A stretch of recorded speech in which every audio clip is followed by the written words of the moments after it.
Hello. Welcome back to the Bliss Builder. We are on day 12, and today we're going to talk about something that for some people can be really exciting, and for other people it just really makes them want to head for the hills.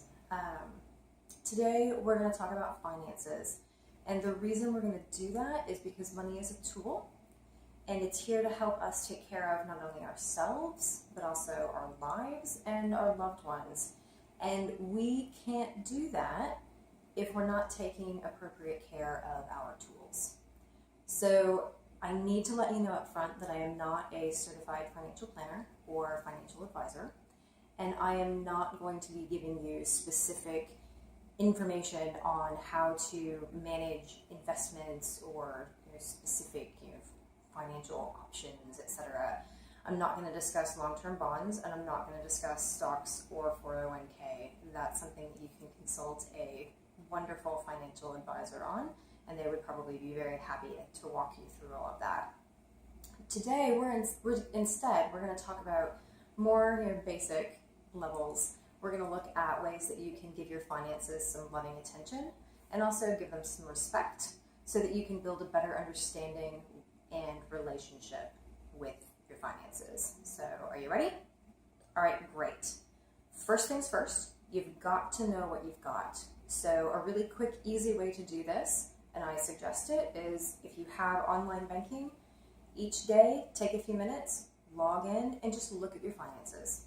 Doesn't have to be anything huge. You don't have to throw a party. Just quick look, and then a very quiet thank you, because that money is yours and it's there for you. It's helping you pay for everything that you're doing in life, so it's important to give it some thanks. You also want to go ahead and know that this gives you empowerment so that you know about the decisions you're making and you're not just letting things happen by default. So you also, along those lines, want to know what you have coming in. Tracking your income can be very beneficial, and you can do this if you work for a company that has direct deposit. A lot of times they have a platform that you can log into to download W-2s or check stubs, so you can check there. However frequently you get paid, you can just go ahead and look. Now, some people have a set salary, so they just automatically know, but if you have income that fluctuates, then I do suggest tracking it somewhere, be it a spreadsheet or something that you can access that you can look at, aside from just going, I wonder what I have. You want to actually be clear about it. You know where your car is. Your car is a tool. It's a tool for transportation. You know where it is. You need to know where your money is. So you also need to know where it's going and be grateful for the things that it's helping you accomplish in this life. Even if it's not necessarily where you want to be. Just, again, when you check in and say thank you, that's huge. It creates more positive energy. But knowing where your money is going is really helpful. There is a wonderful financial advisor named Manisha Thacker, and she suggests the following uses for finances. 50% should go to basic living expenses, such as shelter, your vehicle, food, and utilities. 30% can go to your wants, the things that make things fun in life. And then 20% should go to savings. And if you're not able to do 20%, if you look at it and you're looking at your finances and there's just not a way that you can make adjustments right now so that you fit into that 20% range, then whatever you're able to put into savings, just put something into savings so that you're saving as you go along. So how can you save? Well, you can start with an emergency fund. You can start with whatever, what I've been told is a good rule of thumb is to have either a month, 3 months, 6 months of your living expenses saved up in an account so that if something happens, you can readily access it.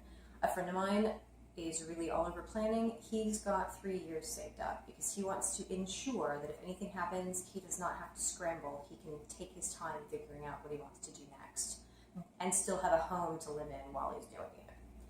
So since money is a tool and we need to be able to take care of it so it can take care of us, right now with your exploration focus, go ahead and pull out your journal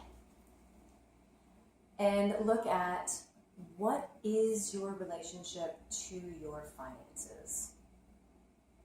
Do you feel good about your finances? Are you struggling with your finances? Do you maybe need some help with your finances? Are you willing to give yourself the love to go out and get the help you need if you need some help with your finances? And then sit down and think about, do you track your finances? And if so, how do you track them? Do you keep receipts so that you can put them in a spreadsheet and then save them from business and personal so that you can go over them with your accountant if you need to? There are online programs that you can use. There's like QuickBooks or Quicken, and there's also Mint. You can find that at mint.com, literally just mint.com. That's another one that a lot of people find helpful. But so you look at your relationship to your finances and then look at how you want to track your finances. And then is there anything from today, is it looking at starting a savings account? Is it checking in with your money each day? Is it tracking your finances? Is there something from today that you are willing to experiment with?